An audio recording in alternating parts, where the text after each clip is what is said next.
Media మిత్రులకు నమస్కారం. నిన్న కాంగ్రెస్ పార్టీ నాయకుడు తీన్మార్ మల్లన్న అనేటైనా పల్లా రాజేశ్వర రెడ్డి గారి సత్యమణికి సంబంధించి దురుద్దేశపూర్వకంగా ఏదైతే అపవాదు వేసినారో దానికి సంబంధించి అన్ని విషయాలు చాలా చక్కగా పల్లా రాజేశ్వర రెడ్డి గారు చెప్పినారు. ఆయన నిన్న పల్లా రాజేశ్వర రెడ్డి గారి మా ఎమ్మెల్యే గారి సత్యమణి మీదనే కాకుండా మొన్న కూడా మా మాజీ పార్లమెంట్ సభ్యులు కరీంనగర్ వారికి బోయినపల్లి వినోద్ కుమార్ గారికి సంబంధించి వారికి ఏదో అన్న ఉన్నారని అన్న బిడ్డకి ఏదో ప్రభుత్వం అక్రమంగా ఎలక్ట్రిసిటీ డిపార్ట్మెంట్లో ఉద్యోగం ఇప్పించిందని మొన్న వారి మీద కూడా బట్టగల్చి మీద వారేసే ప్రయత్నం చేసినారు. ఈ కాంగ్రెస్ పార్టీ నాయకులకు ఇంకా బుద్ధి మారతలేదు. వీళ్ళు అధికారంలోకి వచ్చిన తర్వాత ప్రజలకు పని చేయాలనేటటువంటి ఆలోచనను మర్చిపోయి ఇంకా వీళ్ళు అధికారంలో లేరు, అధికారంలో బీఆర్ఎస్ పార్టీ ఉంది కాబట్టి వాళ్ళ మీద నిందలేయాలి, వాళ్ళ మీద ఆరోపణలు చేయాలి, వాళ్ళ మీద దుష్ప్రచారం చేయాలనే ఆ లైన్లోనే ఇంకా ఉన్నట్టు అదే ధోరణి కనబడతా ఉంది.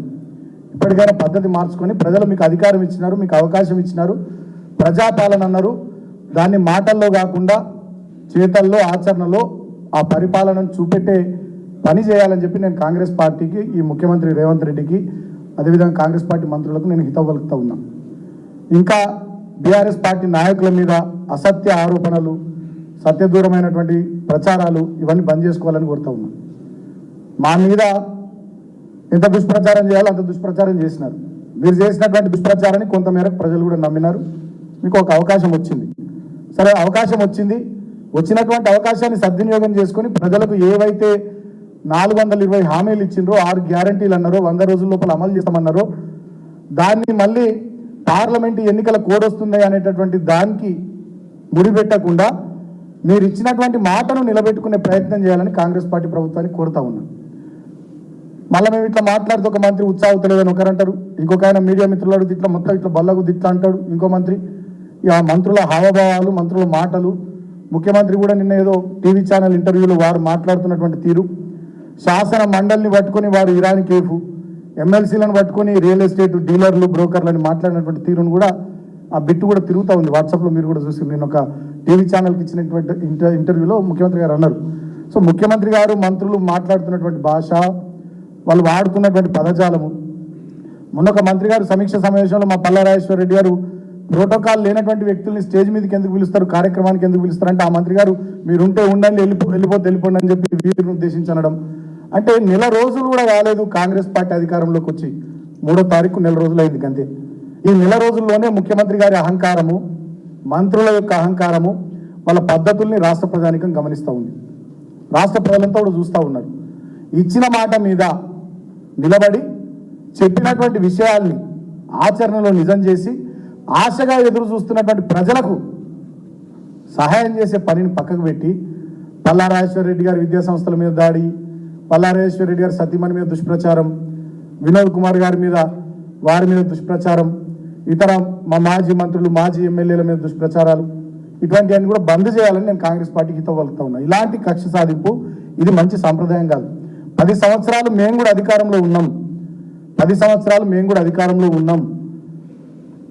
ఇప్పుడు గొట్టాలు పట్టుకొని యూట్యూబ్ ఛానల్లో ఎవరెవరైతే మా మీద ఆరోపణలు చేస్తూ ఉన్నారు, అడ్డగోలుగా దుష్ప్రచారాలు చేస్తూ ఉన్నారో, వీళ్ళు 10 సంవత్సరాలు ఇట్లా చేసినా కూడా మేమేమనలే, అసలు ఎవరిని ఏమనలే. కానీ వాళ్ళ మీరు నెల రోజులకే మాజీ ఎమ్మెల్యేలకు గన్మెన్లను తీసేసిర్రు, మాజీ మంత్రులకు గన్మెన్లను తీసేసిర్రు, మాజీ ఎమ్మెల్సీలకు గన్మెన్లు తీసేసిర్రు. మేము 3వ తారీఖు నాడు ఓడిపోతే 4వ తారీఖే మా మంత్రుల క్వార్టర్స్కు ఆర్ఎండ్బి అధికారులు వచ్చి మీరు ఇమీడియట్గా క్వార్టర్లు కాల్ చేయాలని దబాయింపులు, ఎమ్మెల్యే క్వార్టర్స్, జిల్లాల్లో ఉన్నటువంటి నియోజకవర్గాల్లో ఉన్నటువంటి ఎమ్మెల్యే నివాస సముదాయాలు ఇమీడియట్గా ఖాళీ చేయాలని సామాన్లు బయట వారేయడాలు, మిర్యాల కూడా ఎమ్మెల్యే క్యాంప్ ఆఫీస్లో నుండి అయితే కేసీఆర్ గారి ఫోటో బయట రోడ్డు మీద తీసుకొచ్చి పెట్టి మీ కార్యకర్తలు దుక్కడాలు, ప్రగతి భవన్ లోపలికి పోయి కేసీఆర్ గారి పేరు ఆనాటి ముఖ్యమంత్రిగా వారు వేసినటువంటి శిలాఫలకానికి సంబంధించినటువంటి ఆ పేరును కూడా బురదతోని తుడిచేసే సిగ్గుమాలినటువంటి చర్యలు, నీతిమాలిన చర్యలు ప్రజలంతా చూస్తూ ఉన్నారు. ఇవి బంద్ చేయండి అని కోరుతూ ఉన్నాం. ప్రజాస్వామ్యంలో ఇది మంచి సంప్రదాయం కాదు, బంద్ చేయండి. మేము కూడా అసెంబ్లీ వేదికగా కానీ ప్రెస్ మీట్లలో కానీ చాలా మంచిగా చెప్తా ఉన్నాం. మా నాయకులు కేటీఆర్ గారు కానీ, హరీష్ రావు గారు కానీ, మాజీ మంత్రులు కానీ మేమందరం కూడా చెప్తా ఉన్నాం. ప్రభుత్వం మీద కొత్తగా వచ్చింది, ఎస్ డెఫినెట్గా కొన్ని రోజులు మేము కూడా చూస్తాం, సహకరిస్తాం. మీరు ఏమేమి చెప్పారో 100 రోజులు అన్నారు, అవన్నీ ఇంప్లిమెంట్ చేసే ప్రయత్నం చేయండి, మేము పూర్తి స్థాయిలో సహకరిస్తామని చెప్పిన తర్వాత కూడా ఆ పనిని పక్కకు పెట్టి మా మీద బురద జల్లేటటువంటి ప్రయత్నాలు, ఏదో అప్పుల కుప్ప రాష్ట్రాన్ని చేసిరని చెప్పి సృష్టించినటువంటి ఆస్తులు, పెంచినటువంటి తెలంగాణ యొక్క ఖ్యాతి, పెరిగినటువంటి తెలంగాణ ప్రజల భూముల ధరలు, కూడినటువంటి ఆస్తిపాస్తులటువంటి విలువ, వీటి గురించి మాట్లాడకుండా ఎంతసేపటికి తెలంగాణ రాష్ట్రం ఇమేజ్ను దెబ్బతీసే విధంగా అప్పుల కుప్ప అని చెప్పి మాట్లాడి తెలంగాణ రాష్ట్రం యొక్క పరపతిని తగ్గించేటటువంటి ప్రయత్నం. మీ చేతకాని మీ అసమర్థతను, మీకు లేనటువంటి పరిపాలన అనుభవాన్ని కప్పిపుచ్చుకోవడానికి మా మీద చేస్తున్నటువంటి ఎదురుదాడి ఇవన్నీ ప్రజలు గమనిస్తూ ఉన్నారు. ఇవాళ మీరు అంటా ఉన్నారు, అడ్డగోలు మాటలు మాట్లాడుతూ ఉన్నారు, ఎట్లా పడితే అట్లా మాట్లాడుతూ ఉన్నారు. కానీ ఒకటి మాత్రం ఇవాళ తెలంగాణ ప్రజలకు ఈ మీడియా సమావేశం ద్వారా నేను గుర్తు చేస్తూ ఉన్నా, నేను తెలియజేస్తూ ఉన్నా. 14 సంవత్సరాలు కొట్లాడిన పార్టీ తెలంగాణను తెచ్చిన పార్టీ, 10 సంవత్సరాలు బ్రహ్మాండంగా తెలంగాణను అద్భుతంగా తీర్చిదిద్దినటువంటి పార్టీ. తెలంగాణ, కేసీఆర్ ఈ 2 పదాలు వేరు కాదు. తెలంగాణ శరీరం అయితే కేసీఆర్ ఆత్మ, ఇవి 2 వేరు కాదు. అట్లా 24 సంవత్సరాల పాటు మాదైన ముద్ర వేసి మాదైనటువంటి పాత్రను మేము ఈ తెలంగాణలో పోషించినాం. ఇవాళ ప్రజలుగా మీరు ఇచ్చినటువంటి ప్రతిపక్ష పాత్రను కూడా ప్రజల కోసం డెఫినెట్గా ప్రజల పక్షాన మాట్లాడుతూ, ప్రజా సమస్యల్ని ప్రస్తావిస్తూ, ప్రజలకు అధికార పార్టీ ఇచ్చినటువంటి హామీలను నెరవేర్చేటట్టుగా అధికార పక్షం మీద ఒత్తిడి తీసుకురావడానికి కూడా అన్ని రకాలుగా మా వంతు ప్రయత్నం మేము చేస్తూ ఉన్నాం తప్ప ఎక్కడ కూడా అధికార పార్టీని ఏమంటలేదు మేము. ఒక మంత్రి గారు ఉత్సాహతలేదు అంటారు, ఇంకో మంత్రి గారు మీడియా వాళ్ళని పట్టుకుని ఇట్లా అంటారు, రకరకాలుగా నడుస్తూ ఉంది. ఈ అహంకార ధోరణులు బంద్ చేసుకోవాలని చెప్పి నేను ముఖ్యమంత్రిని కోరుతా ఉన్నా, మంత్రుల్ని కోరుతా ఉన్నా. నేను మొన్న కూడా నినాకమన్న ఇదే సమావేశంలో నేను అడిగితే ఒక ఎమ్మెల్యే నన్ను పట్టుకొని ఒక టీవీ ఛానల్ డిస్కషన్లో ఆయనకు సిగ్గు లేదా సుమన్కు అన్నాడు. సరే, నాకు సిగ్గుందా లేదా అనేది ప్రజలు నిర్ణయిస్తారు. సరే, మంచి మీకు అధికారం ఉన్నది కాబట్టి ఎట్లా పడితే అట్లా నోటికి ఎంత వస్తుందో మాట్లాడుతున్నారు, నో ప్రాబ్లం. కానీ నేను మళ్ళీ ప్రజల తరపున అడుగుతా ఉన్నా ఈ మీడియా సమావేశం ద్వారా, రైతు బంధు డబ్బుల కోసం 7,700 కోట్ల రూపాయలు రాష్ట్ర ప్రభుత్వం ఖజానాలో ఉంచింది. మేము దిగిపోయేటప్పుడు ఇప్పటి వరకు రైతు బంధు పథకం కింద 6-7 ఎకరాలకు మేము పైసలు వేసేది మా ప్రభుత్వం ఉన్నవాడు. కనీసం ఇప్పుడు ఎకరం లోపల కూడా రైతులకు రైతు బంధు పైసలు వల్లే. మరి వాళ్ళ సోషల్ మీడియాలో నడుస్తూ ఉన్నది ఒకటి, నేను మొన్న కూడా గుర్తు చేసి నీళ్ళ గుర్తు చేస్తూ ఉన్నా. రైతు బంధు పైసలు ఈ 1,000 కోట్ల రూపాయలు రైతుల ఖాతాల్లోకి రాలే, కానీ revenue minister company Raghava constructions ఖాతాలకు పోయినాయి అని చెప్పి సోషల్ మీడియాలో జోకులు నడుస్తున్నాయి. మరి అది నిజమా కాదా? ఆ పైసలు నిజంగా రాఘవ కన్స్ట్రక్షన్స్కి పోయినాయా? మీ కాంగ్రెస్ పార్టీలకు సంబంధించి ఇంకెవరన్నా కంపెనీలకు పోయినాయా? మీ కాంగ్రెస్ పార్టీ ఎన్నికలకు నిధులు సమకూర్చిన వాళ్ళ కంపెనీలకు పోయినాయా? లేకపోతే మీరు ఢిల్లీకి కప్పం కట్టడానికి ఇంకెవరి కంపెనీలకన్నా ఈ డబ్బులు ట్రాన్స్ఫర్ చేసిరా? మరి రైతులకు ఎందుకు ఇవ్వాలి మీరు పైసలు? సమాధానం చెప్పాల్సినటువంటి అవసరం ఉంది. మొన్న శ్వేతపత్రం అని రాష్ట్ర ఆర్థిక పరిస్థితి మీద కానీ విద్యుత్ రంగ స్థితి మీద కానీ మీరు శ్వేతపత్రాలు విడుదల చేశారు. ఇవాళ మేము అడుగుతా ఉన్నాం, రైతులకు ఇప్పటి వరకు ఎన్ని లక్షల మంది రైతుల ఖాతాల్లో ఎన్ని డబ్బులు జమ చేసిరు? వివరాలు ఇవ్వండి కదా, ఎందుకు ఇస్తలేరు? ఇప్పటి వరకు ఈ జనవరి నెలలో ఇప్పటి వరకు ఎంతమంది ఉద్యోగుల ఖాతాల్లో ఎన్ని డబ్బులు వేసిరు, ఎంతమందికి జీతాలు వేసిరు? వివరాలు ఇవ్వండి కదా. మీ ప్రభుత్వం వచ్చిన తర్వాత వివిధ పథకాల లబ్ధిదారులకు ఎంతమందికి ఎన్ని డబ్బులు వాళ్ళ ఖాతాల్లో జమ చేసిర్రు? ఆ వివరాలు ఇవ్వండి కదా. శ్వేతపత్రాల పేరిట మీద రాష్ట్ర ఆర్థిక స్థితి మీద, రాష్ట్ర విద్యుత్ రంగ స్థితి మీద పేపర్లు రిలీజ్ చేసినటువంటి మీరు ఈ వివరాలు ఎందుకు విడుదల చేస్తలేరు? డబ్బులు ఏమైతే ఉన్నాయి? మొన్ననే 1600 కోట్ల అప్పులు తెచ్చిరని కూడా వార్తలు చూసినాం. ఇంకా కొన్ని అప్పుల కోసం ఆర్బీఐకి ఇండెంట్ పెట్టిరని చెప్పి వార్తలు చూస్తూ ఉన్నాం. డబ్బులన్నీ ఎటుపోతా ఉన్నాయి? ఏమైతే ఉన్నాయి? ఏం జరుగుతూ ఉంది? కాబట్టి ఈ విషయాల మీద రాష్ట్ర ప్రభుత్వం స్పందించాలి. ప్రజలు ఆశగా ఎదురు చూస్తూ ఉన్నారు. మొన్న కూడా మేము డిమాండ్ చేస్తాం, మళ్ళీ డిమాండ్ చేస్తూ ఉన్నాం. గత ప్రభుత్వ పథకాల కార్యక్రమాలు ప్రొసీడింగ్ ఇచ్చినటువంటి వాటిని రద్దు చేయడం కూడా దుర్మార్గం. అది దళిత బంధు అయినా, అది గృహలక్ష్మి అయినా, 2వ విడత గొర్రెల పంపిణీ యూనిట్లైనా పాపం వాళ్ళు డీడీలు కట్టుకున్నారు. మా యాదవ్ సోదరులు వాళ్ళే రద్దు చేస్తున్నారు. అదేవిధంగా దళిత బంధు పథకం కింద దళిత సోదరులకు ప్రొసీడింగ్స్ ఇచ్చినాం.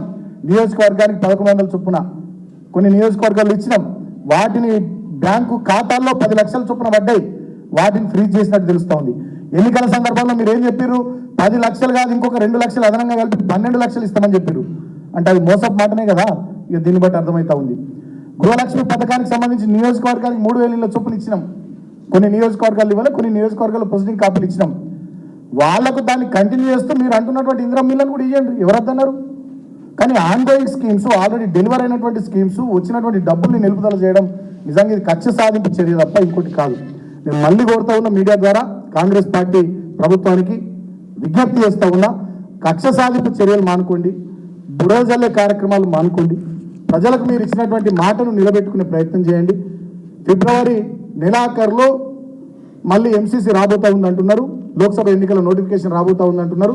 మళ్ళా దాని పేరు మీద మీరు 6 గ్యారంటీలు 420 పథకాల అమలును మళ్ళొక 3-4 నెలలు వాయిదా వేసే ప్రయత్నాలు చేయకండి.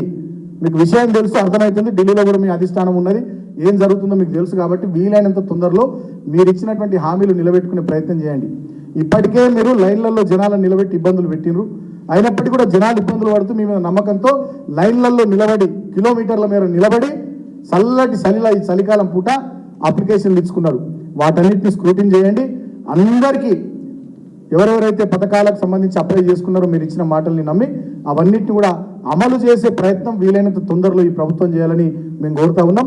ఖచ్చితంగా మేము మాట్లాడతాం. ఇంకో విషయం కూడా నేను చెప్తా ఉన్నా, మేము మాట్లాడితే మంత్రులు కానీ కాంగ్రెస్ పార్టీ నాయకులు కానీ వీళ్ళకు ఉత్సాహతలేదు, వీళ్ళు తొందరపడుతున్నారు, వీళ్ళు సమయాన్ని ఇస్తలేరు, వీళ్ళు ఎందుకు మాట్లాడుతున్నారు అంటే నేను ఒక విషయం గుర్తు చేస్తూ ఉన్నా. 2014 ఎన్నికల్లో మేము అధికారంలోకి వచ్చిన మరుక్షణమే అసెంబ్లీ సమావేశాలు జరిగితే ఇదే కాంగ్రెస్ పార్టీ వాళ్ళు కరెంటు మీరు ఇయ్యలేకపోతున్నారని ఆనాడు మా మీద గగ్గోలు పెట్టినటువంటి విషయాలు నేను గుర్తు చేస్తూ ఉన్నా. మీ వల్ల వారసత్వంగా సంక్రమించినటువంటి కరెంటు సమస్యను ఆనాడు మేము పరిష్కరించలేమని పసుగుడ్డుగా ఏర్పడినటువంటి తెలంగాణ మా ప్రభుత్వాన్ని ఆనాడు ఇరుకున పెట్టే ప్రయత్నం, అడ్డగోలు విమర్శలు చేసిండ్రు మీరు అసెంబ్లీ వేదికగా. కానీ ఇవాళ మేము నెల రోజుల తర్వాత మాట్లాడుతున్నాం. నెల రోజుల తర్వాత కూడా ఎందుకు మాట్లాడుతున్నాం? మీరే డెడ్లైన్లు పెట్టారు, మీరే డేట్లు పెట్టారు. డిసెంబర్ 9వ తారీఖు నాడు ఇందిరమ్మ రాజ్యం వస్తుంది అన్నారు. ఇందిరమ్మ రాజ్యం ఇంకా వచ్చింది అని చెప్పి ప్రజలు అనుకుంటున్నారు. ఇందిరమ్మ రాజ్యంలో ఇంటికి రూపాయి రాలే. మరి ఇందిరమ్మ రాజ్యంలో మీరు ఏమన్నారు? 2 లక్షల రైతు రుణమాఫీ అన్నారు. ఎటువాయి 2 లక్షల రూపాయల రైతు రుణమాఫీ. రైతు భరోసా కింద 15,000 అన్నారు. 15 పైసలు వల్లే. ఆడబిడ్డ పెళ్లి చేసుకుంటే ఈ బీఆర్ఎస్ ప్రభుత్వం హయాంలో పెళ్లి చేసుకుంటే 1,00,000 వస్తుంది. కాంగ్రెస్ వచ్చినాక తులం బంగారం 1,00,000 కల్పిస్తామన్నారు. పెళ్లిళ్ళు చేసుకున్న వాళ్ళు ఆడబిడ్డలు ఎదురు చూస్తూ ఉన్నారు. నీ తులం బంగారం మాట దేవుడు 1,00,000 రూపాయలు కూడా రాలే. ఇంకా అదేవిధంగా కరెంటు బిల్లులు 200 యూనిట్ల వరకు ఉచితంగా మీరే కడతామన్నారు. మరి జనవరి నెలలో ఎక్కడెక్కడ 200 యూనిట్ల వరకు కరెంటు బిల్లులు మీరు కట్టారు ఆ వివరాలు కూడా దయచేసి బయట పెట్టాలని చెప్పి నేను ఈ ప్రభుత్వాన్ని కోరుతా ఉన్నా. అదేవిధంగా 4,000 రూపాయల పెన్షన్లు ఇస్తామన్నారు. ఎక్కడెక్కడ 4,000 రూపాయల పెన్షన్లు ఇచ్చిరో ఈ జనవరి నెలలో దయచేసి ఆ వివరాలు కూడా విడుదల చేయాలి. 2,500 ఇస్తా అన్నారు మహాలక్ష్మి పథకం కింద. ఎంతమంది మహిళలకు ఇచ్చిర్రు ఆ వివరాలు కూడా చెప్పాలి. ఇంకా దుర్మార్గమైనటువంటి విషయం ఏంటంటే మాకు క్షేత్రస్థాయి నుండి వస్తున్నటువంటి సమాచారం, ఆర్టీసీ బస్సుల్లో మహిళలకు ఫ్రీ సౌకర్యం అని పెట్టి ఇవాళ ఆర్టీసీ బస్సు సర్వీసులు తగ్గించారు. చాలా గ్రామాల నుంచి సర్వీసులు రద్దు చేశారు.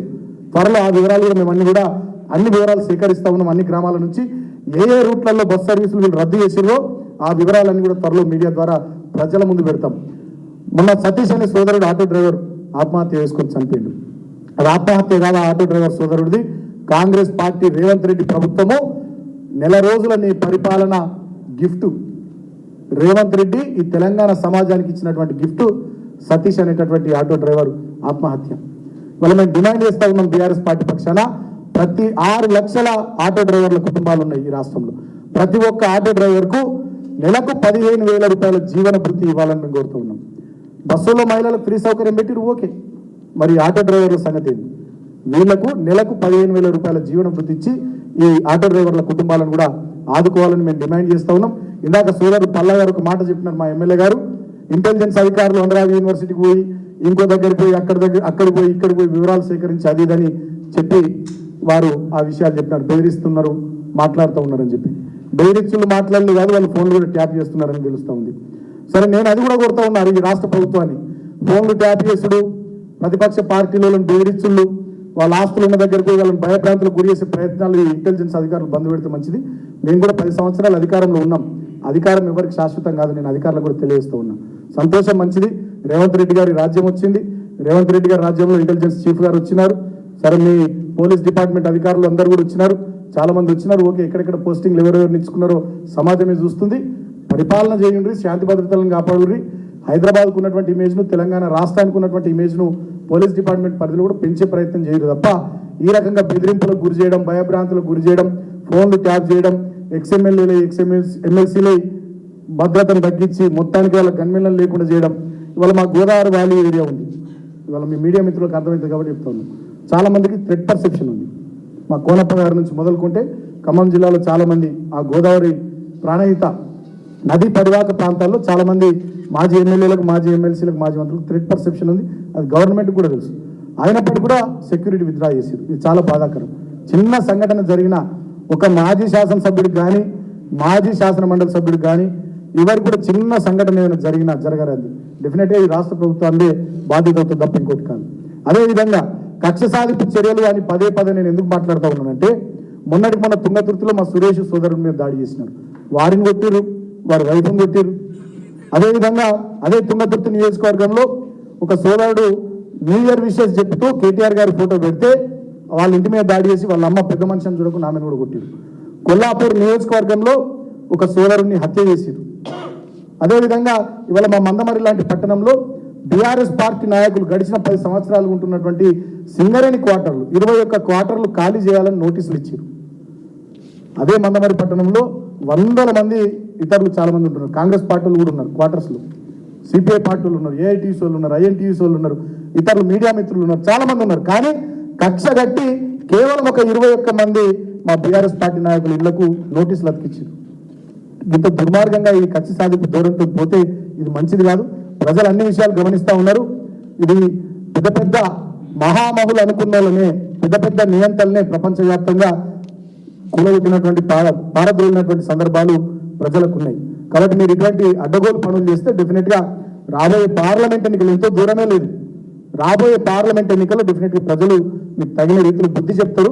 ఇటువంటి పద్ధతులు మానుకోవాలని చెప్పి హితవు పలుకుతూ ఇవాళ మా పల్లా రాజేశ్వర రెడ్డి గారి విషయంలో కూడా డెఫినెట్గా ఈ ఎవరైతే కాంగ్రెస్ పార్టీ నాయకుడు తీన్మార్ మల్లన్న గారు ఉన్నారో వీరి విషయంలో కానీ మా వినోద్ కుమార్ గారి విషయంలో బురద జల్లే కార్యక్రమాలు ఏవైతే చేస్తున్నారో ఇటువంటి బంద్ చేయాలని కోరుతా ఉన్నాం.